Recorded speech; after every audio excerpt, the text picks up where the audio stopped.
Welcome to Boombostic Health, where we challenge the business of healthcare and explore bold ideas that drive meaningful change.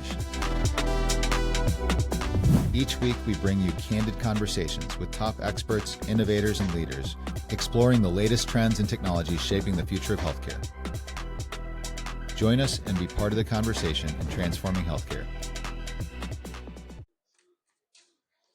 Well, hello and welcome back to another episode of Boombostic Health here in the wild at Health 2025. We're in the Diagnostic Zone as the exclusive podcast of the Health 2025 Diagnostic Zone. We're highlighting these amazing innovators, and we're lucky to have Dr. John Showalter here on the show from Linus Health. Thanks for being here, John. Thanks for having me. Awesome. So you're an internist. Yes. And you've found your way into this entrepreneurial, you could be just kind of punching the clock, making some money, going golfing. What is it that drove you to actually try to take this leap and be an innovator in healthcare? So my undergrad, I did biomedical engineering, and then I went to medical school and kind of got lost.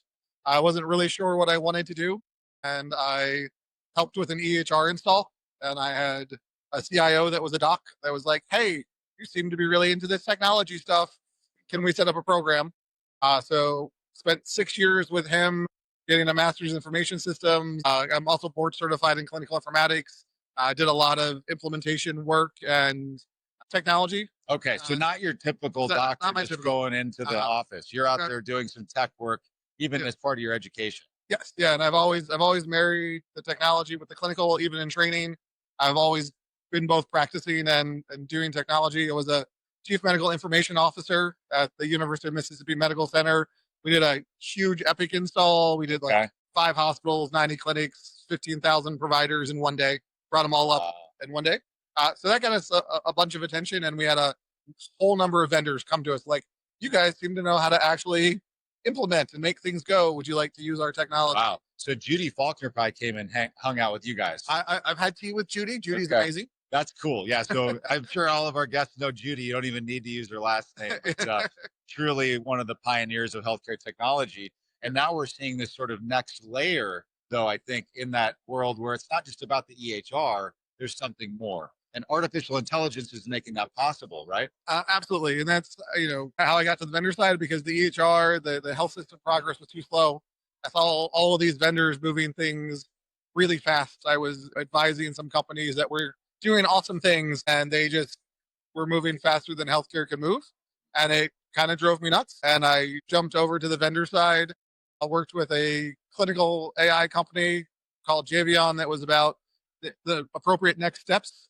Had a lot of implementation success there. Okay. They exited, and so it was like, what's the next best action from a healthcare perspective? Yes. Yeah. So it's next best action to stop this person from being readmitted, from getting pressure injuries, from developing sepsis. And what we found is we made headway and progress in all of those areas, because taking that cognitive burden or making a suggestion to a provider when they are super busy and overwhelmed. I mean, if you are in the hospital and you have 24 patients you're taking care of at any given time, catching only so much time is just impossible in the day. I could not agree more. It's obviously a statement of fact, so I couldn't disagree with it.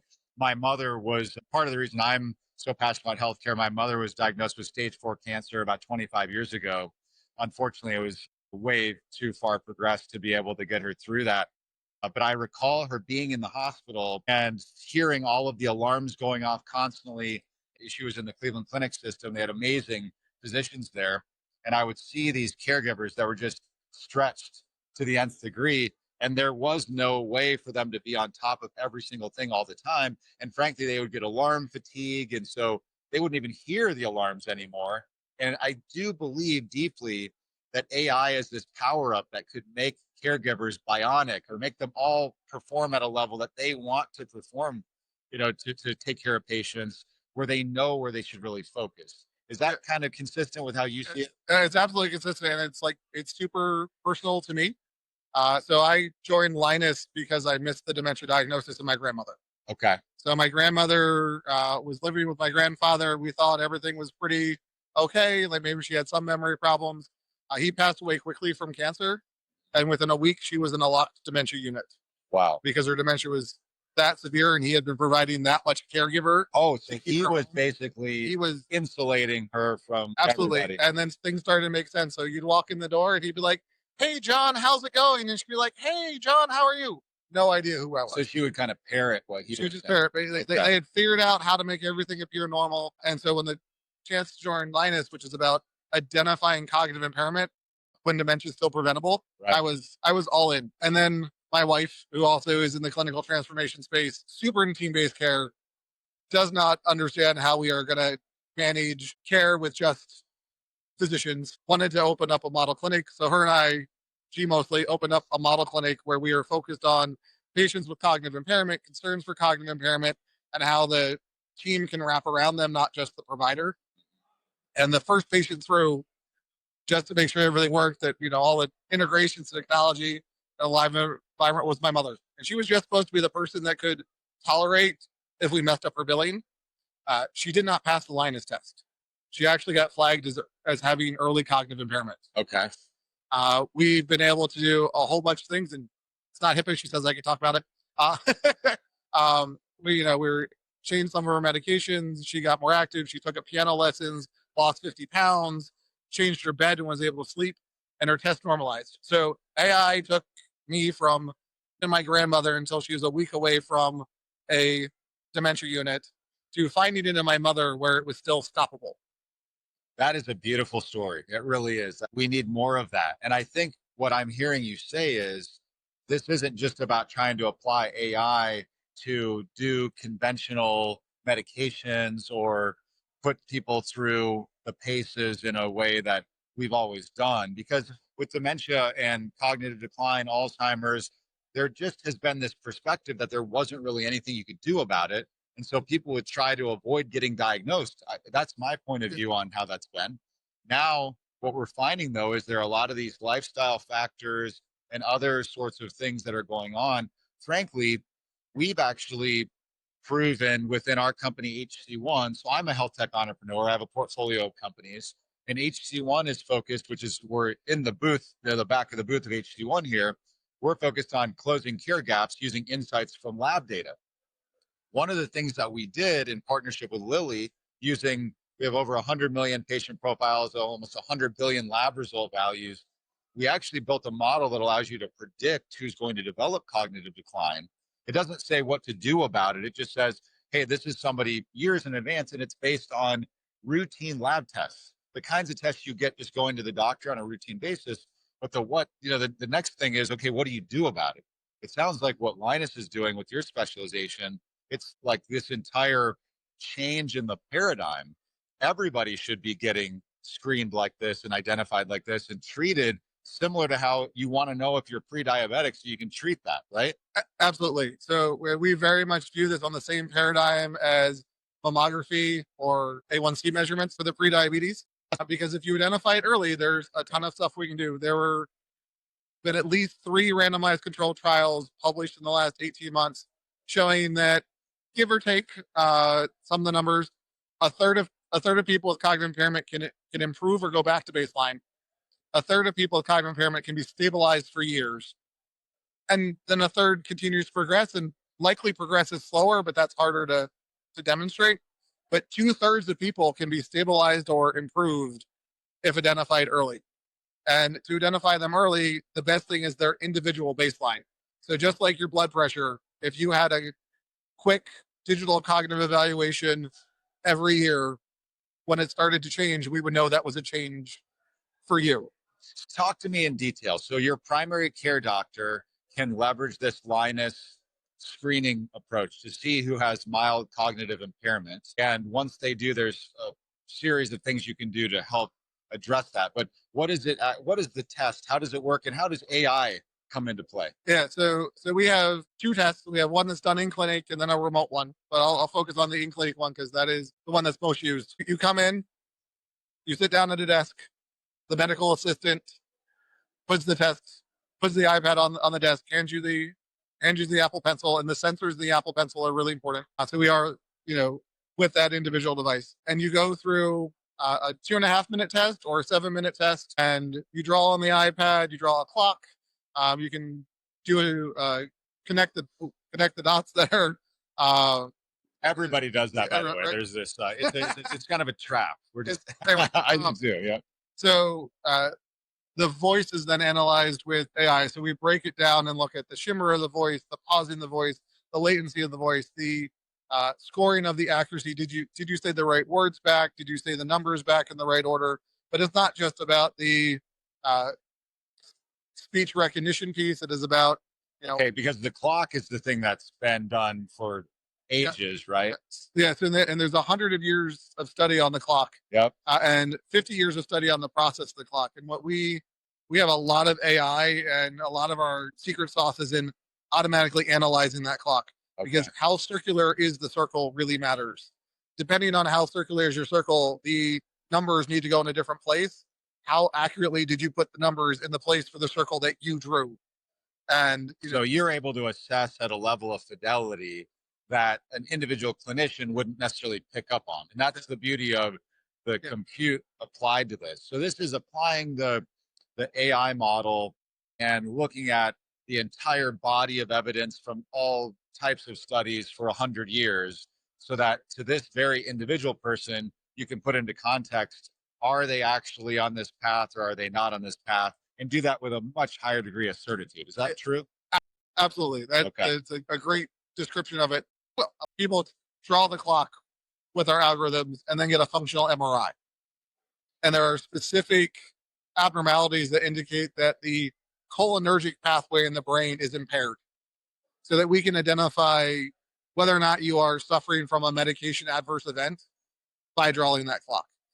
The Harvard Age and Brain Study just published that there are particular abnormalities in the clock that correlate with entorhinal amyloid or tau deposition. So you can even get a indication of a likelihood of a biologic underlying cause for that abnormality, and Okay. whether or not they're likely to be amyloid positive on a PET scan or amyloid positive on a blood-based biomarker. Right.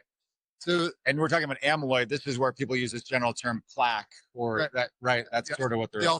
plaque, yeah, Yeah. whether or not they have the Alzheimer's plaque, Yeah. and where they have that plaque and what is actually affecting. Right. Because what we see when AI analyzes it is the very subtle functional impairments that the doctor can't see. Okay. And we judge dementia on function. But we say you've reached. People talk about what's the difference of Alzheimer's and dementia. Alzheimer's is you have these plaques. Dementia is you have trouble with your daily activities.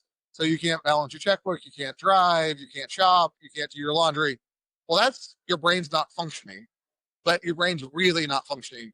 We're talking about picking it up that your brain isn't functioning because your numbers are off by 15 degrees. Right. Yeah. Yeah. And There's that's still, and so there's this other side of the story which relates to the pharmaceutical companies and some of the new treatments that they're trying to get approved. What is going on in that space, and is that at all incorporated into these programs?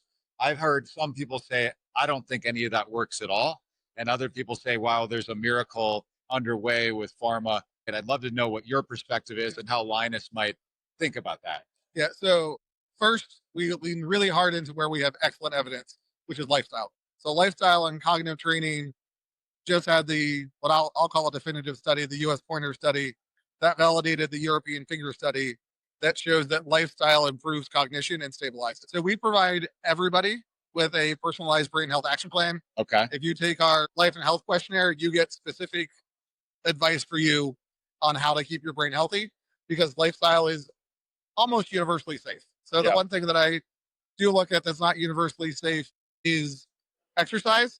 So a lot of my patients go to physical therapy to get a safe exercise program, but it is all lifestyle pieces. The anti-amyloid, my personal read of the information is there's going to be a subgroup that anti-amyloid makes a lot of sense for.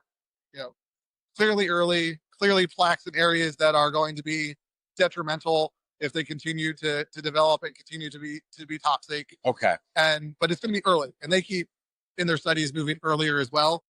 Which is why it's so critical to get this identified early and to not be afraid of this. It seems like there's also these kinds of issues, these diseases where there's a stigma associated with it. It's tough to get people to really be proactive about it. I just had a patient that took me 18 months to convince them to get a blood-based biomarker done. to confirm that they had Alzheimer's because she didn't want the diagnosis. I didn't. Well, thinking about the delivery of this, and because change management is hard in healthcare, and you're a technology person that has this clinical expertise as well, are you starting to integrate this into other electronic health records? Like, how do you get distribution for this so that it just becomes a standard of care? Yeah, so we are directly integrated with Epic, Oracle, eClinicalWorks, and Athena. So as a former CMIO, I am militant, I guess, about it must be integrated. Like no one's going to scale a non-integrated solution. We are very tightly integrated with Epic and Cerner, and more lightly integrated with eClinicalWorks and Athena. But you still, the physician's entire experience is inside the EHR. It's how much of the MA's experience we're able to integrate as well. Because trying to tackle that whole workflow is super important because nobody in a primary care clinic has an extra minute. They don't. Yeah, they don't. And what I love about what you're talking about here too is that it's bringing this idea of living longer better by leveraging something other than just taking a pill, which nothing against pills, right? Like there are great medications that are transforming our world. And if it weren't for pharma, we would be way further back as it relates to our longevity and our quality of life. But I've now heard from you and multiple other people in the industry that I trust that the evidence is completely unequivocal on the point that this lifestyle kind of approach to managing cognitive decline, you can actually reverse, or at least seemingly reverse it. I have a specific friend, I believe it was his father, had a very similar story to what you were talking about, where he was completely like falling in terms of his cognitive capability. It was determined that he had this mold problem in his apartment. They went and fixed all of that. And then within a couple of weeks, he was, a different person, right? Like this is not just made up stories. No, this is real. This is very real. And so I have another patient who came to see me, did not have any diagnosis, but came to see me because he had to stop running the honor guard. So he was, former military and was running the honor guard for the county. So took the phone calls, scheduled the guys, went to the funerals, arranged everything. And that was his struggle. Like that was his complaint. The only thing in his life he was struggling with was I can't organize this, a job, right? Like he was, Yeah, I can't take this phone call and organize his calendar. And my wife wants me to get checked out. So he absolutely had cognitive impairment. He did a number of things. His was mostly driven by vascular. He did use some medication, but he had a 60-pound weight loss, got more active. We started him on Aricept to help his memory as well. And 6 months later, he's back to running the honor guard for the county. Is that right? That's an amazing success story. I have no crystal ball. Are we going to delay his decline for years? I don't know. But for every day he has today, he's doing what he is most passionate about. Well, that's what keeps him going, I'm sure. Yeah. Imagine taking that away from somebody. Well, and when he stops, he just out at home. Right. And so socialization is huge.